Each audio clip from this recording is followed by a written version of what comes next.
So, what is my solution to this problem? QR codes. Now, what do I mean by that? Basically, what I mean is that we're going to create an app that scans a QR code that's going to be posted under the art, near the art, it doesn't matter. And then this app is going to display all this information about the art so people can interact with it. The basic setup is going to have 3 buttons. The scan the QR code button, that's just to get to the information, get the data.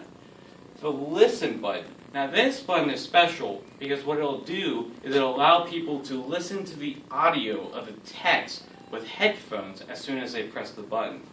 And lastly, we have the donate button. Now the great thing about the donate button is that they see this great arts center and they're like, oh, I really want to support this.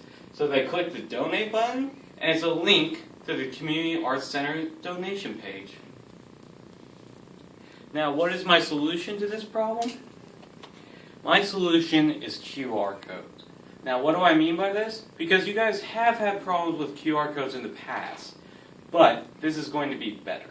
The reason why is that the QR codes are going to be posted near the art, under the art, over the art. It doesn't matter, but when you scan the QR code, you're going to get information about the art so you can interact with it.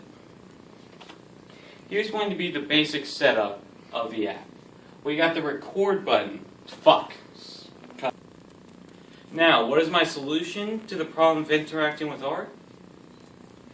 QR codes. Now, what do I mean by this? Because you guys have run into trouble with these, is that with a QR code, it's going to be near the art, by the art, over the art. It doesn't matter.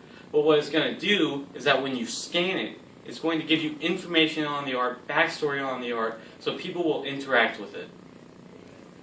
Now here's the main setup of the app. You have the scan button. Now what the scan button is going to do is scan it and then get the data, get the info. Then we got the listen button. Now what this listen button is going to do is read off the text that gets stored inside the app so you can listen to the information of the art. Now here's my favorite button. This button I call the donation button because when you click it, you go to the Community Arts Center donation page and then they support their very beloved Community Arts Center. Thank you. Now what is my solution to the problem of people not interacting with the art? QR codes. Now I know what you're thinking. You've had a few problems with them, but this is different. Now why is this different? Because we're going to put the QR codes near the art. We're going to put it by the art, near the art, over the art. It doesn't matter. But when you scan the QR code, it's going to give you all this information on the art, and it's going to make it easier for people who don't have a background in the art to get information on the art and interact with it. Now here's a little bit about how it will be set up. It won't look like this, but this will make it easier for you. You got the scan button. Now this just gets the information, gets the scan of the QR code for the text inside the app.